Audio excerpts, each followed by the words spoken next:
What's up, y'all? It's your boy DMR here with another short vlog video. I just want to talk about a discussion I had with one of my friends, Buck Travel, last night, and it was concerning the Matrix and how people are trying to flee the Matrix. Not flee just to flee, but we're talking about fleeing to invade three different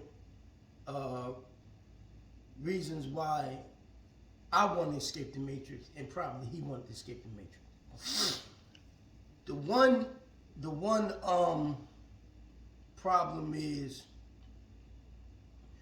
you got three factors that contribute why I want to leave America. Now, I can't leave right now, but I'm working towards it. Right? So, there's three reasons. One reason is the police genocide in America that's going on. And I know y'all heard me say this before, but I'm going to keep saying it, repetition over and over again. The police situation in America is awful.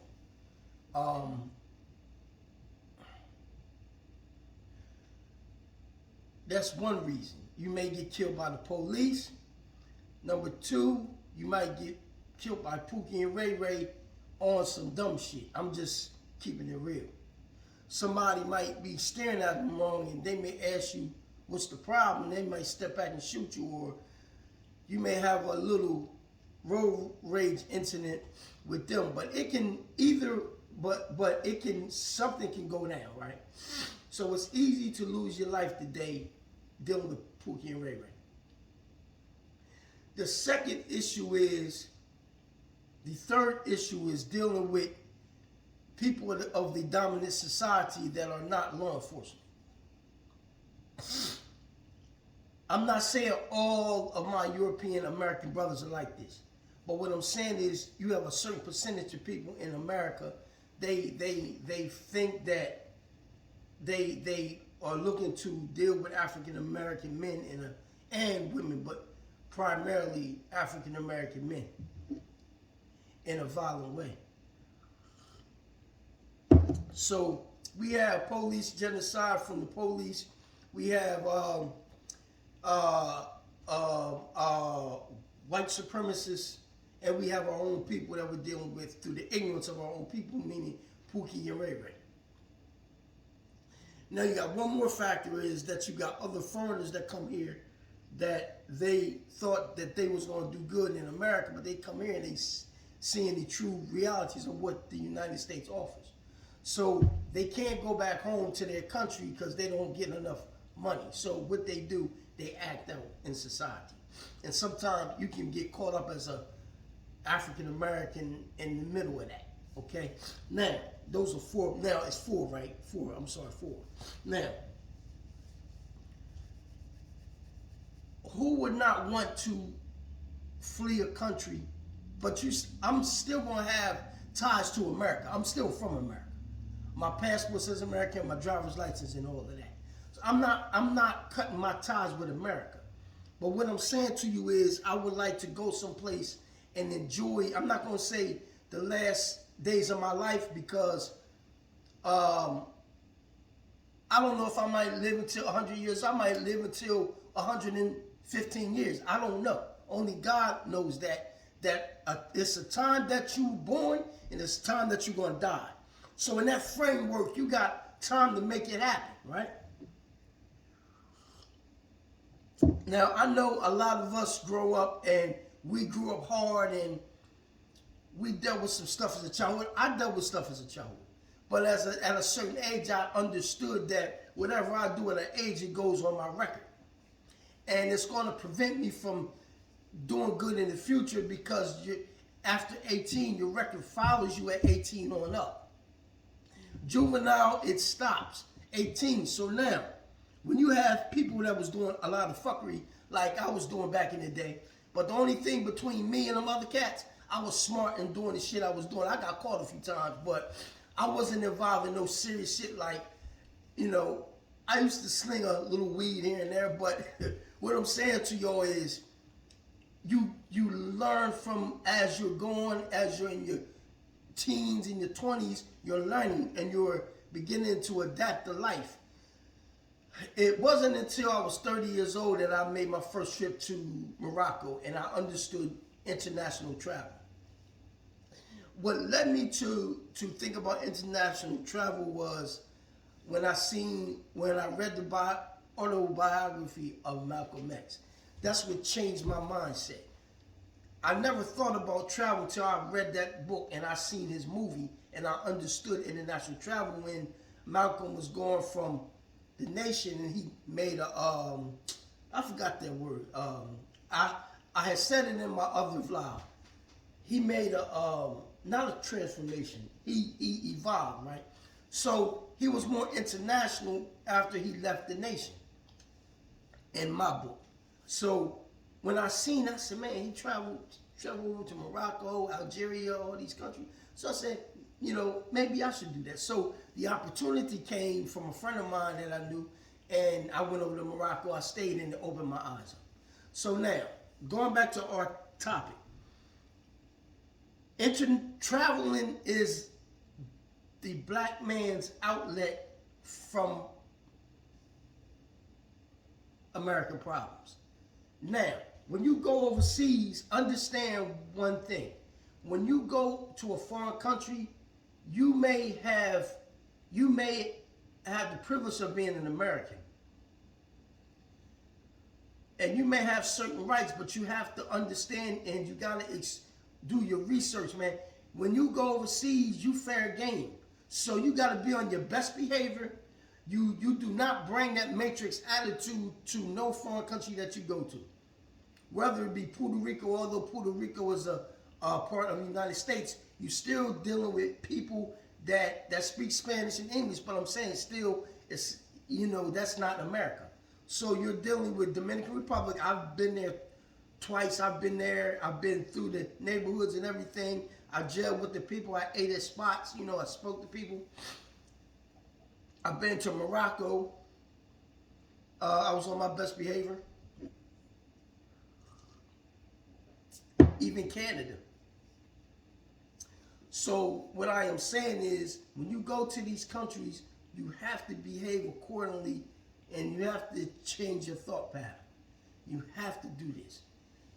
I recommend if you go to a foreign country, at least learn the language, at least understand, you know, hi, hola, understand where is donde está el aeropuerto. You know, where is the airport? And learn phrases and put the phrases together, buy a book, read the book, go on to Duolingo, go on to these other apps that can teach you phrases and stuff to say to people. That way, you would know how to maneuver in their country. Now, going back to what me and Buck Travel said, we are firmly convinced that it's a lot of crazy and I forgot the word, people out here that have lost their wits, right?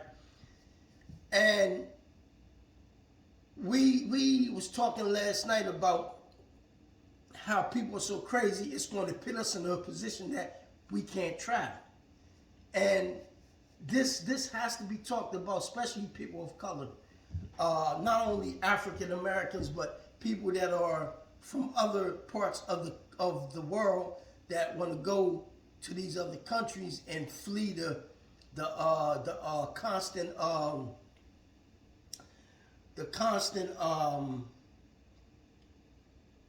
toxicity in the country that they're in. So we came up with this: try to keep your nose clean and stay out of issues that's going to cause you to have to be stuck here, okay? Me, I'm a middle-aged man, and I'm not trying to put myself in a position where I got to be incarcerated for the other half of my life. I'm not going to say that will never happen, but You got to keep your nose clean.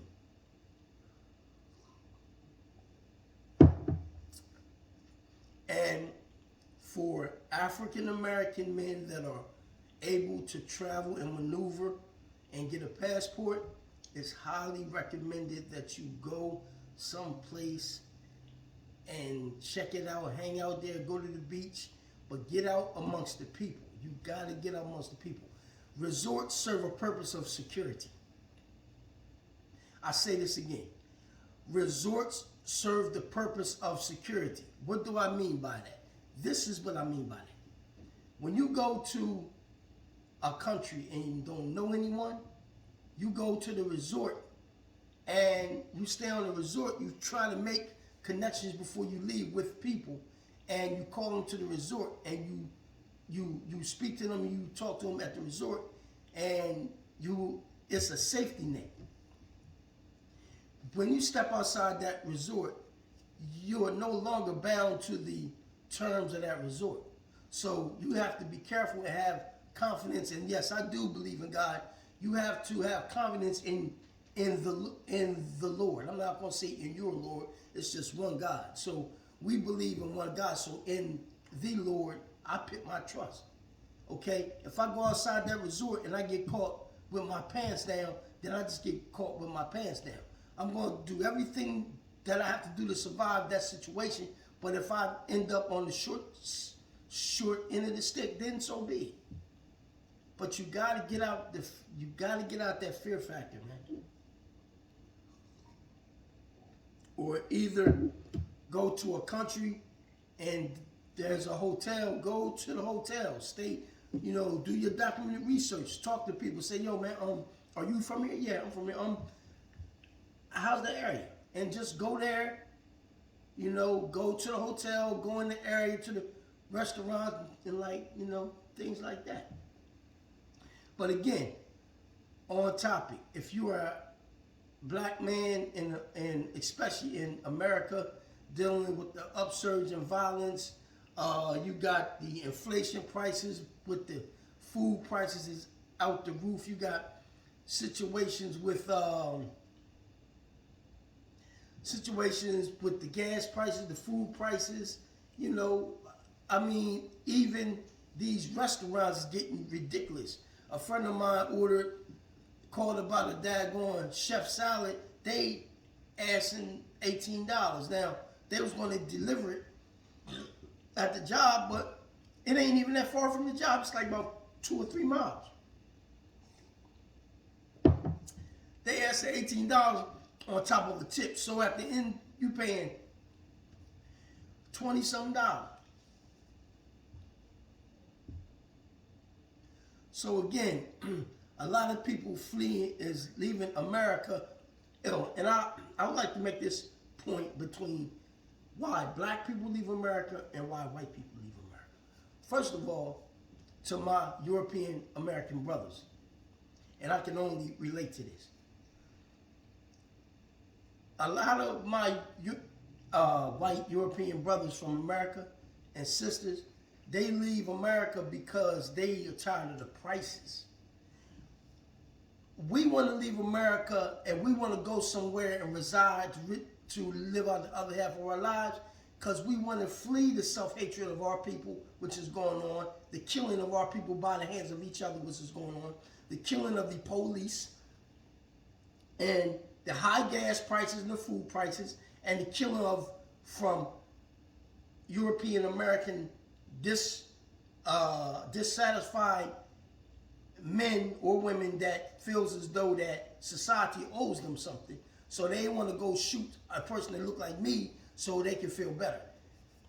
That's what I'm saying. This is the difference between why black people want to get out of America and why my European American brothers want to get out of America and sisters. Okay? Now, I'm going to go into something that I want to speak about. I'm going to see how much time I got, y'all, because it's almost going out. Okay. It slipped my mind. I forgot. But Okay, no, I didn't forget. Sorry. One thing, y'all, about all of this. I don't know if you all read about the two brothers' name. I got their names down from last night. Their name was John and Ronell. There are two brothers from Washington, D.C. They were wrongly accused of killing people in Ecuador on their land they bought in Ecuador. And I'm gonna share this, and if you're watching this, watch DC Rob's channel on YouTube. He's a YouTuber. The story is there. This story is outrageous. When you hear all the stuff that's going on to these two brothers, and one of the brothers got stage 4 cancer. He's in an Ecuador prison. They are both held unjustly. And these are two black men that had money. They was trying to help the town, apparently it was excuse me, some form of jealousy that came about, right? And these two brothers been in jail for like 4 to 5 years, and nobody's doing nothing. The Black Caucus ain't doing anything. The Democrats ain't doing nothing. Hopefully, the Republicans get wind of this and bring these brothers home. And the brother, I think it's Ronell. I think the brother should be getting good treatment. He's not even getting treatment. The Ecuador government is not providing him with no kind of treatment or anything. And he's down there and he's suffering from cancer. And the other brother got transferred to a less violent prison. He was in that prison. Excuse me. He was in that prison that had that the killing of his friend next in his cell next to him. They crucified the man. They cut his head off, cut his limbs off, man. Okay? So tune into DC Rob's channel. I just gotta tell you all this. DC Rob's channel, it was two brothers that was wrongly convicted. They was sentenced to 34 years in the Ecuador prison. And I'm gonna tell y'all something. Them Ecuador jails over there is totally different from the stuff, the accounts I've been hearing about. They got hand grenades, guns, small arms, and they got it in the jail. So again, y'all tune into DC Rob, DC Born Rob. He's a good brother. He is doing a good job of reporting all these stories abroad that's dealing with African American men. Okay, now going back to the stuff I was saying. Nobody cares about us, man. And I'm saying this, and I'm speaking to my African American brother, whether you're a female or a man. Let's get this straight. Nobody cares about us. Michael Jackson said it best. They don't care nothing about us. But I'm going to rephrase that. The world don't really care nothing about us. Now, if you go in certain areas because you got money, you know, of course they're going to like you. But let that cash go away and watch what happens. So what I'm saying to y'all, brothers and sisters, nobody cares about us. We need each other. And we can reach out to other people that are non-African American or as we say, black. Reach out to your European people that are over there traveling. It's a lot of good white expats. It's a good lot of white European and American expats out there. You know, now some of them don't feel like dealing with you because they fled America. Not only you flee high prices, they fled it to get away from you. Let's keep it funky. Let's keep it funky, yo.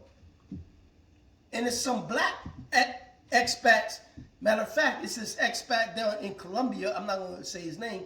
He don't want to deal with no expats from America. So what I'm saying is black people that are expats in these foreign countries that don't even want to deal with you. So get this straight.